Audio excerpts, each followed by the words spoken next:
Un secteur qui cartonne depuis le début de la crise, c'est celui des jeux en ligne. Oui, le chiffre d'affaires des sites pour faire des paris sportifs ou pour jouer au poker en ligne a augmenté de 22% en 2020, c'est-à-dire 1,7 milliard d'euros de chiffre d'affaires engrangé selon les données de l'Autorité nationale des jeux, chiffre que vous révèle RMC ce matin. Et ce sont surtout des jeunes qui jouent. Un joueur sur trois a entre 18 et 24 ans. La preuve avec Jean-Wilfried Forquès à Toulouse pour RMC.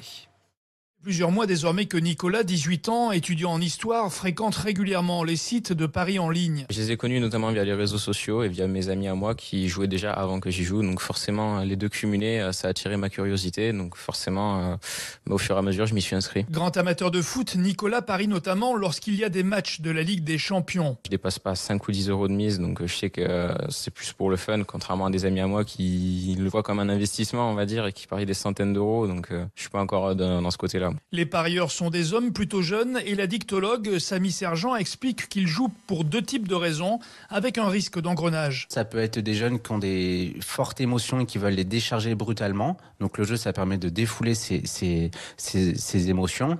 Et ça peut être aussi des jeunes qui veulent gagner rapidement leur vie. Le risque, c'est qu'ils développent une addiction face à ces comportements-là et qu'ils n'arrivent plus à résoudre leurs difficultés autrement qu'en jouant. D'autres spécialistes craignent que cette pratique concerne très rapidement les ados, ceux qui ont entre 15 et 17 ans.